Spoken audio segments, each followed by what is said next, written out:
Wired.com presents The Geek's Guide to the Galaxy.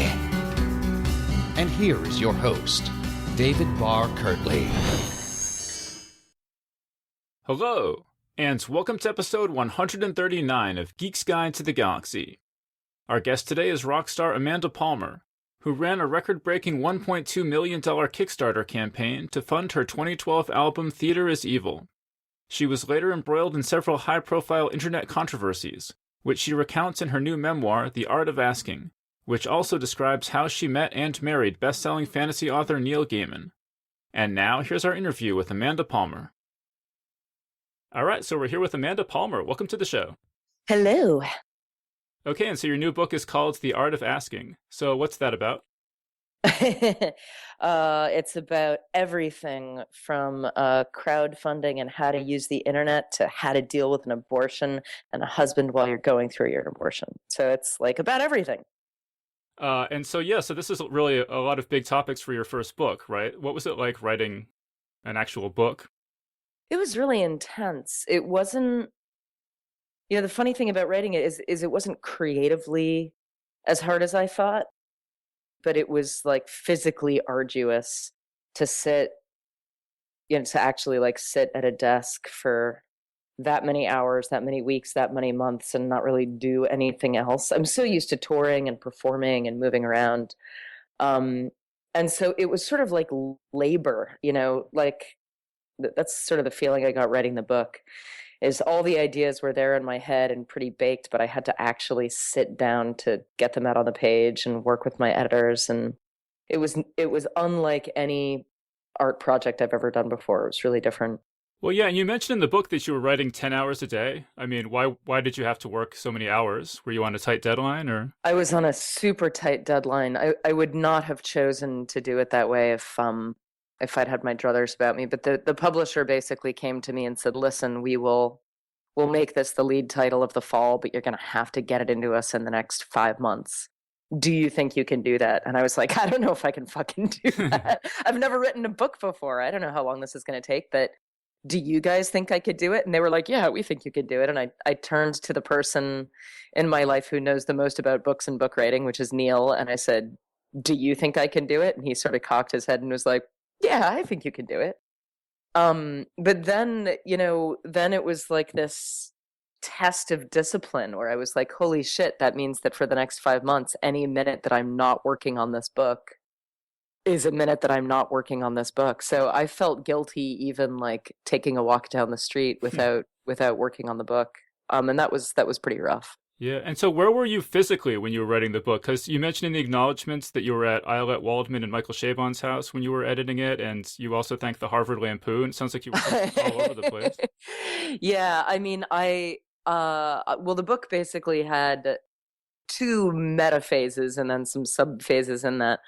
The first thing I did to write the basics and dump all of the raw material out was I went to my favorite city in the world, which is Melbourne. And Melbourne was perfect because I really can't stand the cold weather. I have, I'm not sure if I'm actually seasonal affected, but I really hate the cold and the dark, and I'm way more productive in the light. So I flew myself to Melbourne, where I have a bunch of friends, but I knew I wasn't going to be shackled with responsibility.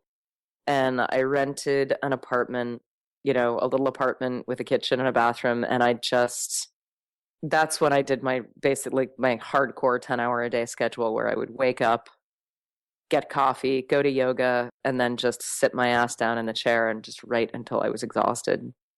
And I did that for about 5 weeks. And, in that time, I took like 2 days off.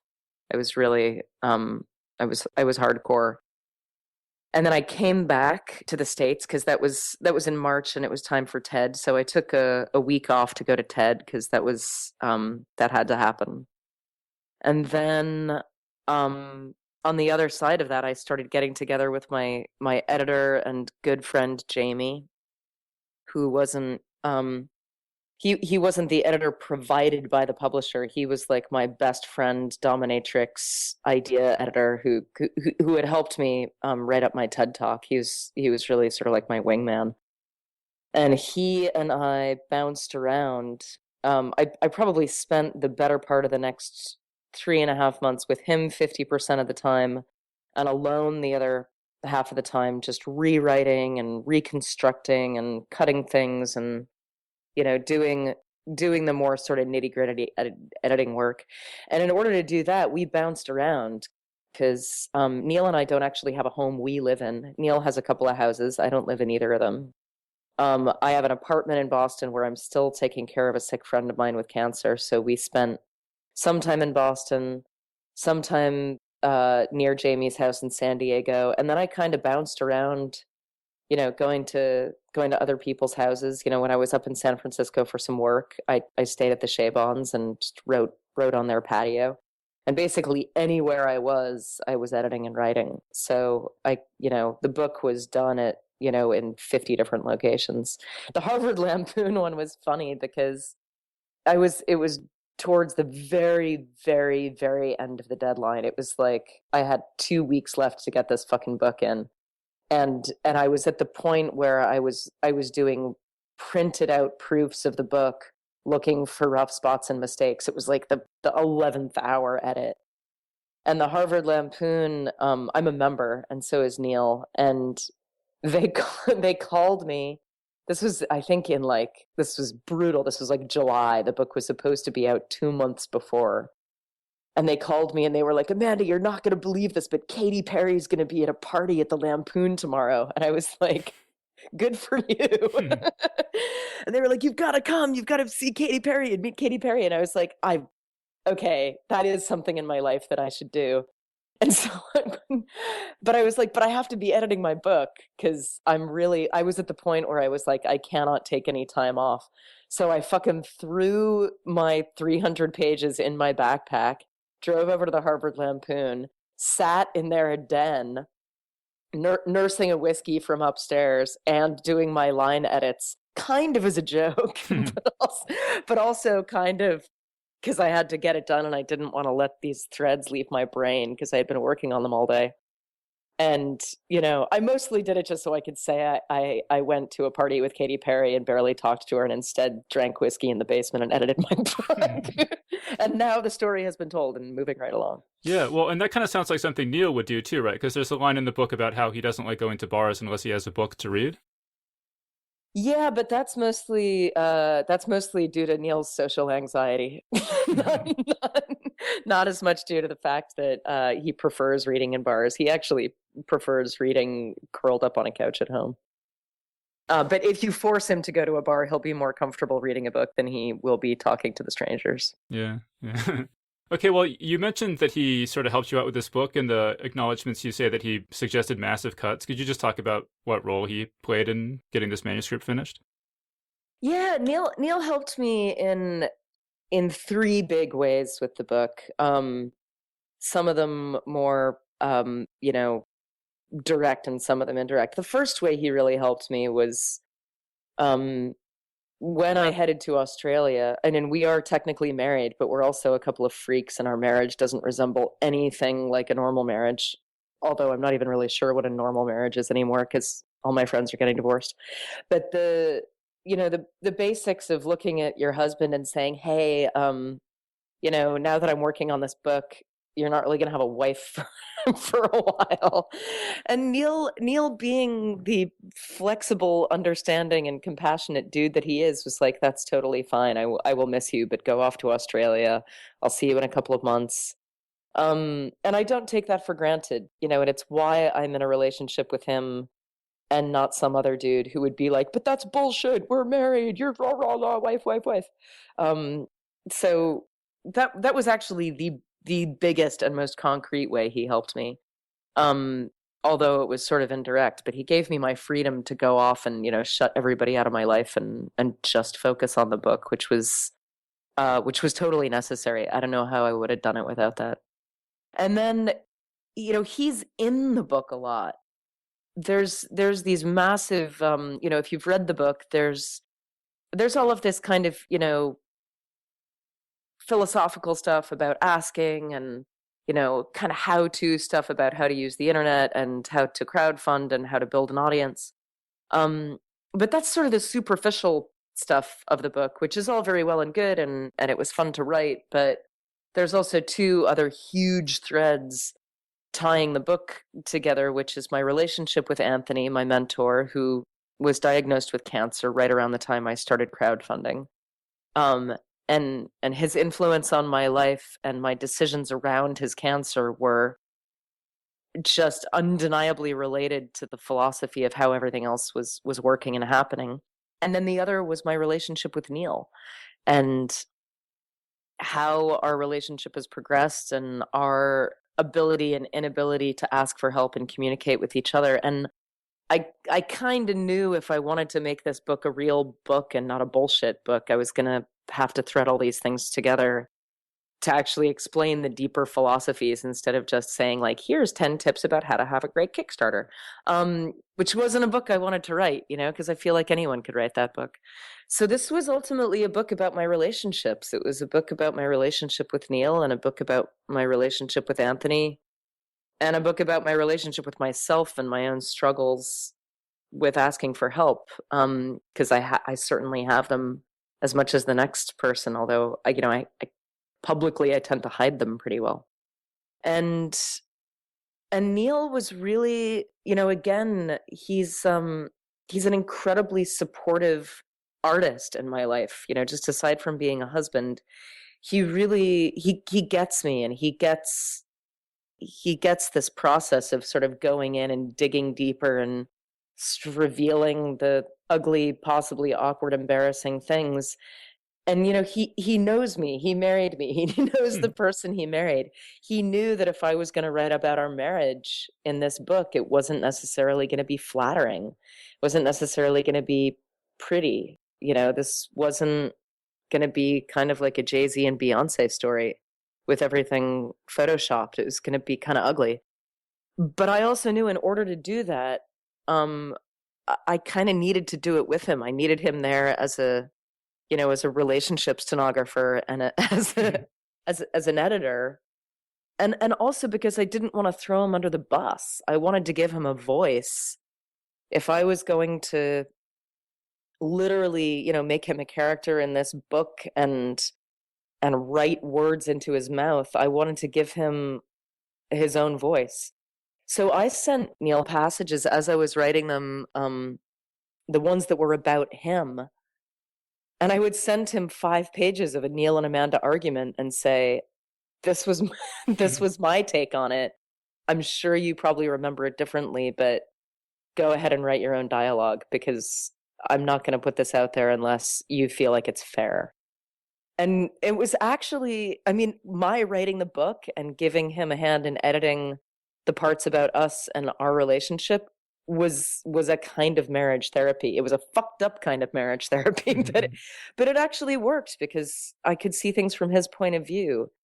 And he would look at things and say, God, Amanda, maybe I sound like that in your head, but I would never have said that. And I'm over in the corner grumbling, going, well, you kind of did say that. So that was the second one. And then the third one was, he's Neil Gaiman. He's a good writer, and he, in his own words, Neil has his own insecurities, and he's convinced that he's a good writer but a great editor, and that's actually what comes through in his work, is that he edits severely after he writes something. And I really trusted him and had a faith in him that I didn't have in anybody else, including my editors.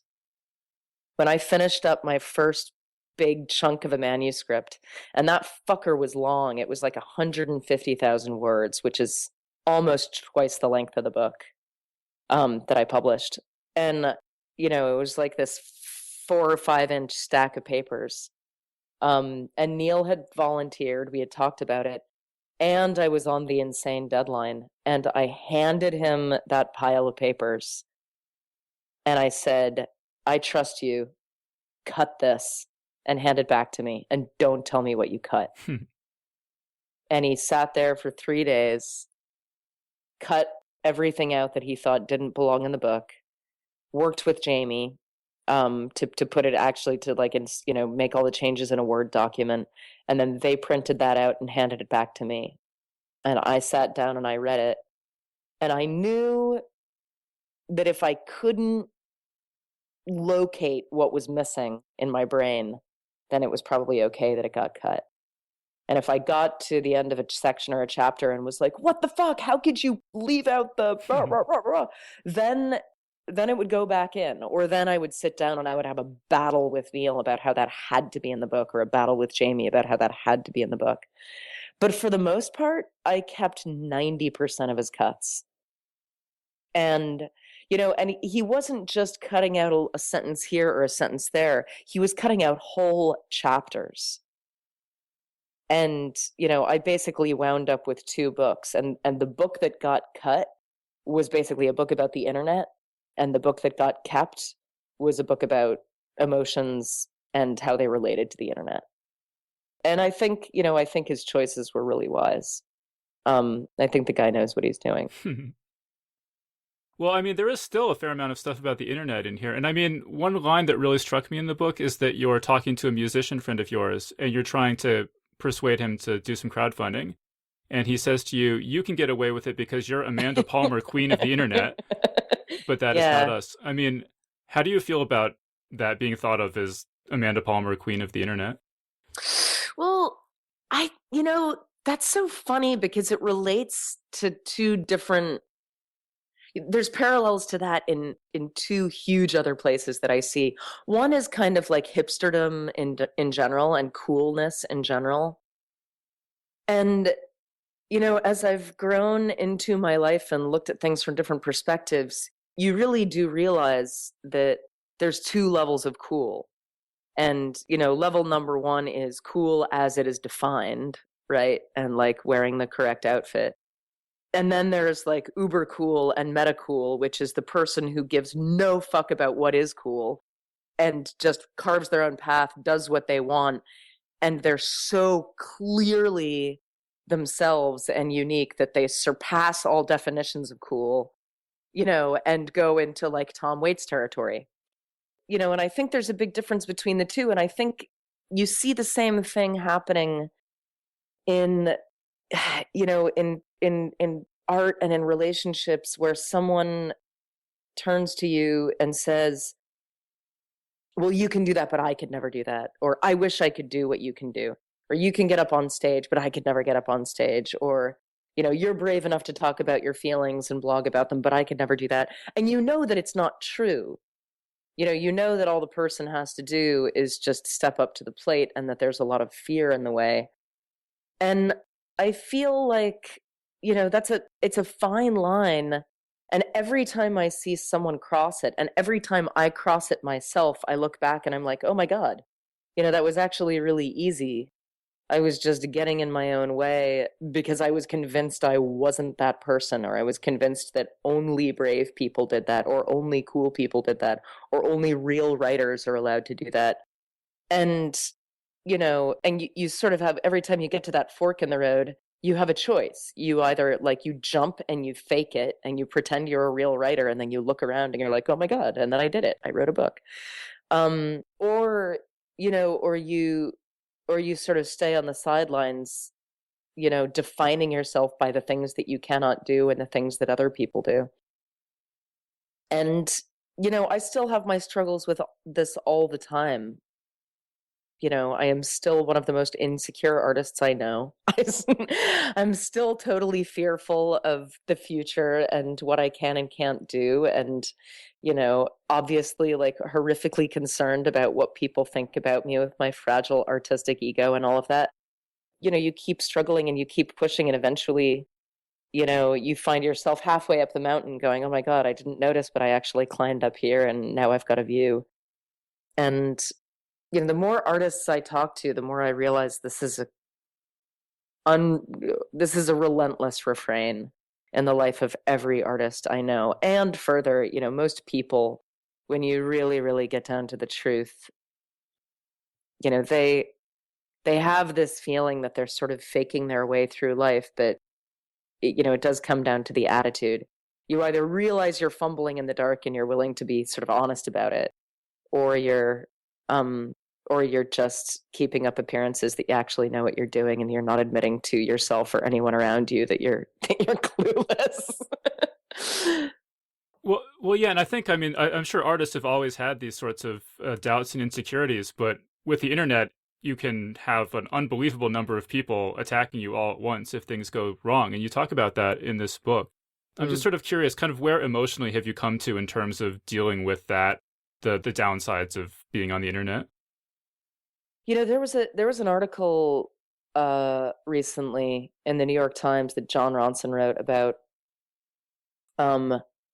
it was I think it was called like the one tweet that ruined Justine Sacco's life or something like that. And it was basically it was a think piece based on stuff that he had written in this book that he's got coming out about about the art of being hated on the internet and the art of having your life ruined because you tweeted the wrong thing, and the new culture of sort of pile on and outrage. And I found myself reading it and really thinking deeply about how being in shitstorm after shitstorm has changed me, and if it has changed me. And I mean changed me, profoundly and deeply, and not just, been a pain in the ass in my life for this week or that month. Or just had its working that it has, made me a more conservative tweeter or a more careful blogger. And one of the things that's actually been really, God, I don't want to say nice, but one of the things that has been, I guess, comforting about seeing so many people and so many good people, because I sort of believe everyone is inherently good, even if they, even if they sometimes say obnoxious things or misstep or act unkindly. And I've watched so many people, from Neil to, Daniel Handler a couple months ago, to pretty much every comedian friend I know and anyone I know who has got more than a few thousand followers on Twitter. I've watched everybody at this point put their hand in a wasp's nest without knowing what was about to happen. And there's something now in the current zeitgeist of the internet. There's something now about knowing that I am not alone, and that at this point pretty much all of my friends and coworkers and peers have been through an internet shitstorm or more than one, and that it isn't and that it isn't personal. It's just this thing that happens that's part of the job. The way if you decide to go into stand-up comedy, it's part of the job that people are going to come and heckle you, and you're going to have to learn how to deal with it as part of your craft. And it's been a good couple years since I was in a nice big proper shitstorm, which is surprising. I used to go through them like clockwork. Every 6 months it would be like, what's the next shitstorm going to be?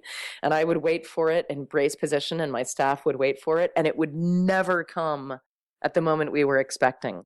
I would alert all of my staff and be like, hey, I'm about to post this blog. There might be a shitstorm. Everybody get in brace position. And then I would post the blog, and it would be like, oh no, nice blog, Amanda. Like no one would react. And then it would be, it would be something else. It would be the tweet I sent out in the middle of the night, which would be like pasted on Jezebel as another one of the one more terrible thing Amanda Palmer has said about feminism or something. It would never be what I expected, of course, right? And so there's also something about an internet pile-on when you get outraged at, and it doesn't matter what corner of the internet it's coming from. From the right wing corner, or the feminist corner, or from the other musicians, or wherever it's coming from. One of the worst things about when it happens is that you feel so lonely, And even if you've got more thousands of people supporting you than you have thousands of people angry at you or yelling at you, it's a really isolating experience to sit there looking at your Twitter feed, or whatever, and just seeing all of these people saying, you're an asshole, you're a talentless cunt, nobody likes you, you're ugly, you're fat. It's like third grade, and you're sitting there in the playground going like, oh my god, everybody hates me, and it pushes all those really old insecure buttons. And even if you have a wonderful community of supporters going, hey Amanda, like, we actually know you and we know you're not that bad, and yes, your tweet was ridiculous, but we understand how it was intended, and don't worry about it, here's a glass of wine. Those things really it's a lot like criticism, and every artist or writer I know agrees with this. It's like you can get 99 great reviews, but it's that one bad review that really kicks you in the balls, and and sort of like tweaks your inner insecure artist going, oh my god, the one critic that found me out, I really did write a terrible book. And so, I mean, to circle back to the point, now that it seems like everybody is angry at everybody on the internet, I feel way less alone than I used to, because all I have to do is look pretty much anywhere on the internet, and I'm like, holy shit, everyone is just constantly outraged at everybody else. It's like looking at a battlefield, and I no longer feel like it's as personal. I used to, when I stepped in my first shitstorm 5 or 6 years ago. It really felt like, oh my god, it's the entire internet against me, or it's the entire world against me. And now I realize it's kind of the whole world against itself, and I just happen to be standing 2 feet to the left or 2 feet to the right on any given day. But it really has made me so aware of who I am and what I believe, as corny as that sounds. Um, I have found myself needing to define myself and explain myself, and articulate what it is that I've taken for granted all my life, which is everybody deserves compassion. Everybody deserves understanding. Oh, I thought everybody felt that way. Oh my God, clearly not. Oh my God, I'm in a minority. Thinking things as absurd as, the perpetrator of the Boston bombing may have done a really terrible thing, but that absolutely doesn't mean that we as human beings can't empathize with him and his position. And I was kind of shocked to find that I was in a minority, thinking that, that this guy, as a perpetrator of a really horrible act, still deserved empathy. And I found my crowd, I certainly found myself discussing with a lot of people, and especially in person, um, this philosophy that actually all human beings deserve compassion. Doesn't mean that we shouldn't put them in jail. Doesn't mean that they shouldn't be held, responsible and accountable for their actions. But it really meant that I had to define myself. And instead of just going like, well, everybody feels this way, everybody thinks this, don't they? I really had to kind of carve out my place in the world and explain, oh my God, well, this is my philosophy. This is actually what I believe. I'm going to have to sit down and articulate it in a blog, in a book. And actually having to sit down and hammer out what your ideals are and what your philosophy is, can be really helpful, because when you define it for others, you define it for yourself. Yeah, and I mean, I think it's true that a lot of this hate is a function of people just not knowing each other, not understanding each other. And I think people who read your book will understand you a lot better. Do you have the experience of people reading your book and saying, oh, I'm sorry I was so mean to you, I understand you better now? Yeah, actually, I've had a few of those, and there's something really satisfying about seeing a book review or a blog written by a person, who's just a out and out fanatic Amanda Palmer fans saying, "Oh my God, if it couldn't get any better than her TED Talk, this book is just amazing, and she poured her soul out, and it's wonderful, wonderful, wonderful, 10 stars across the board." It's wonderful to read those reviews. It's even more satisfying to see the reviews where the reviewer starts out really hesitantly saying, "Okay, well, I kind of hated Amanda Palmer. I thought she was a narcissistic asshole. I read this book expecting to hate it, but I couldn't get to the end of it without really having to reckon with who she is as a person."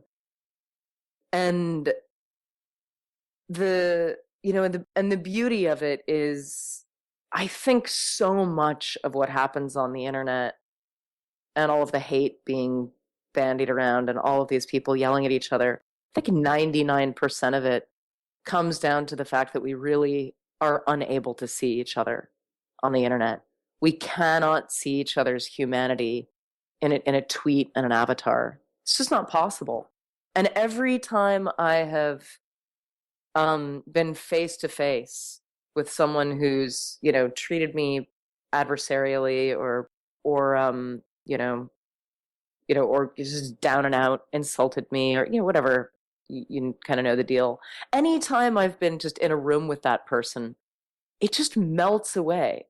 There's something really different about sitting with someone at a table or meeting someone in the room, in both sides. It's really easy for me to hate a journalist who writes a slam piece on my book, but I can't hate a human being in a room. I actually find it impossible to despise anybody, because all I do is look at this flesh and blood human being and see them and all of their hopes and fears and flaws, and I can't help but love them, even if they've slagged me or reviewed me badly. And I think that's kind of true of everybody. And the thing that makes the internet so difficult is we don't get to have that experience of one another's humanity. We're so two-dimensional on the internet that it makes it really easy to lash out, really easy to act sanctimonious, really easy to see things in black and white. And, even when we know that intellectually that things are way more subtle, way more complicated, way more multidimensional. And, if I've learned anything from, pretty much living half time on the internet for the past 15 years as a full-time communicator and connector and social media user, I think the challenge is to remember that behind every single piece of binary code is a flesh and blood human being, and that you have to take that attitude toward it, otherwise you go down the evil sinkhole. Yeah, absolutely. And I mean, I do want to tell you while I have you that I really enjoyed this book. And, I read it about 2 months ago, and this podcast has sort of been going along for a while, not really making any money. And I read your book, and it sort of inspired me to start up a Patreon campaign, which has That's actually great. done quite well so far. So Cool. I do want to thank you while I have you here for, sort of prodding me to take that Well, step. you are welcome. And if the people listening to this podcast are your Patreon supporters, good on them for having the having the thought to support it. It's a two-way street. That's awesome. And so, like I mentioned, this is a podcast for fantasy and science fiction fans, and I know you're married to Neil Gaiman. I was just curious, how big of a fantasy and science fiction fan are you, and have you been getting more into the books or the community since you guys got married? Well, I think it would be impossible to say that I haven't gotten more into it since marrying Neil, just because you don't get married to Neil Gaiman and and not confront more sci-fi and fantasy in your life than you would have. But one of the things that I've found fascinating about sci-fi and fantasy, especially since getting together with Neil, is confronting my own definition of what it was. I was one of those people, especially one of those teenagers, and super judgmental college, early 20s, people who was like, what I love is very strictly defined. And I love this music, these kind of books. And on the list of what I hated was like, I don't listen to hip hop. I don't listen to metal. And I don't like sci-fi and fantasy. And I don't like all that dorky stuff, without even realizing that a lot of my favorite books and the stuff in my collection, particularly the stuff I loved as a kid, was fantastical realism. And I loved Ray Bradbury, and I loved Kurt Vonnegut. And my favorite children's book was The Velveteen Rabbit, which is like, one of the most beautiful pieces of, fantastical fiction I think ever written. And it's actually, what I've loved is having to confront my own outsider self as, the kind of the snotty girl who is like, oh, I don't like sci-fi and fantasy. And then really meeting someone like Neil, and being invited into that world and going, oh my God, well, clearly, I was not only wrong, I was really wrong. This world encompasses so much more than I thought. And I was a fan of so many of these things without even really knowing that I was, I had ill-defined myself. And I've also, in trying to figure out Neil, which is like one of my favorite pastimes, figuring out why people are drawn to sci-fi and fantasy, and not just to consuming it, but to making it, that's been a really interesting element of my life that I've stumbled upon and certainly didn't choose. And so, since a lot of Neil's friends are writers, and from sci-fi and fantasy world, my main passion, like if Neil's main passion is books, and that's his safe go-to place, my real passion is people, and trying to figure out what drives them and what makes them tick and what makes them happy, and why they choose to do this and not that, especially with artists, trying to figure out, what it is that drove them to want to create the kind of art that they create. And it's been a really, really fascinating journey to meet all of these sci-fi writers and fantasy writers and connect the dots and put together the stories of their childhoods and the stories of their abusive pasts and the stories of where they came from and where they had to hide and how they had to confabulate certain things in their heads. And then what ultimately comes out on the page, which isn't to say that all sci-fi and fantasy comes from, terrible traumatic pasts, but a lot of it does. And it's been fascinating to me to sort of connect all of these things and to really see that underneath, what I used to assume was the kind of superficial dorkiness and just escapism of sci-fi and fantasy is actually this incredibly deep, old as the hills, human, self-soothing technique for dealing with reality. And that has just been amazing. All right, so we're almost out of time. I did really want to ask you about, you mentioned that you took this class in college called Post-Apocalyptic / Eschatological Beliefs Throughout a Variety of World Religions and Fictional Genres. It just sounds like an amazing class. Could you just talk about that? Yeah, I think for humor purposes in the book, I lengthened the name of the course. But yeah, it was a class in eschatology. And not unrelated to your podcast and to what we were just talking about. A lot of the books that we read in this eschatology class, which is the study of the end of the world and end time beliefs, a lot of the stuff that we read was sci-fi and fantasy. It was in that class that I was introduced to Octavia Butler. And that was one of those moments where I read a piece of sci-fi fantasy and was a little blown away, because I didn't know that this kind of writing was out there. I would have looked at in a previous incarnation, I would have looked at that book cover and gone, this sort of shit just isn't for me. But I loved Wild Seed and I wanted to read more Octavia Butler. And, that was a really wonderful moment in college. One of the things that I've found about college is I was really lost during those few years, and I was just kind of, barely surviving and clawing my way through to just get the piece of paper and graduate. But there were great little moments and little gems of mind opening, and little doors that opened that led me down artistic paths, and opened more doors later in my life to, you know, books and music and ideas that I'm still appreciating in retrospect. So I can never regret the years I spent in college, even if they were the most depressive of my life. There's some really beautiful moments. I was also really curious. It says in your bio that you were a fellow at the Berkman Center for Internet and Society at Harvard University. It's true. What sort of duties does that involve? Well, luckily, no duties. I've been a fellow at the Berkman Center for 2 years, and the Berkman Center is this really unique and weird, wonderful thing.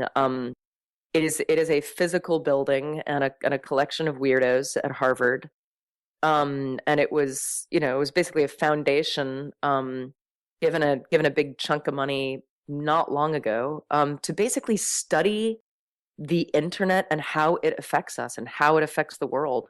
And so a lot of the people, who work there and are the heavy Berkman weights are, people dealing with, the net neutrality wars, lawyers who are super freedom fighters in terms of copyleft and internet freedom, and also just like hyper level MIT and Harvard nerds who study how social media affects us, how it affects our kids, how it affects our politics and our ideals.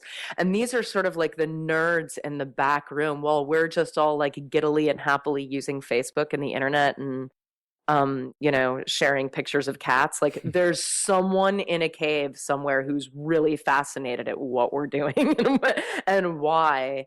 And this is these people. And I was really, really flattered and honored to be invited to be a part of that particular geek cave. And most of what the duties entail is there's a wonderful ongoing email discussion group, and we all email every day articles and studies, and we help each other out. And it's a very sort of raucous, funny group of people, but also sometimes very serious. Sometimes there's giant decisions being made at federal levels, and I watch the emails going back and forth between the top people at Berkman, and I'm like, oh my God, I don't belong here. I am a fucking songwriter, and these people are changing the world. I best just back up and watch in awe. So it's pretty wonderful.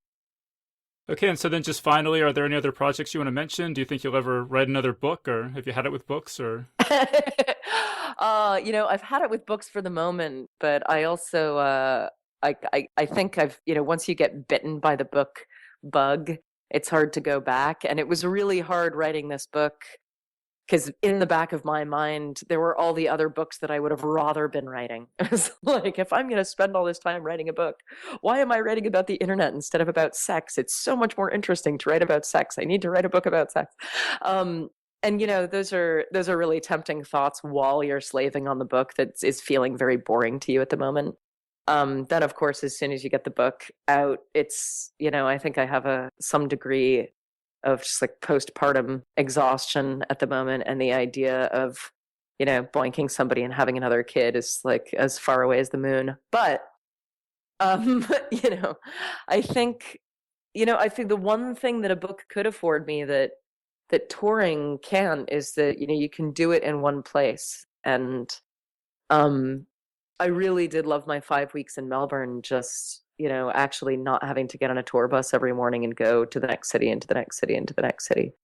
So if anything else, I think it's just going to get added to the arsenal of tools. And, if in my old era, I was alternating writing songs and recording and performing and doing theater, now I'm going to be writing songs, recording, performing, doing theater, and writing books.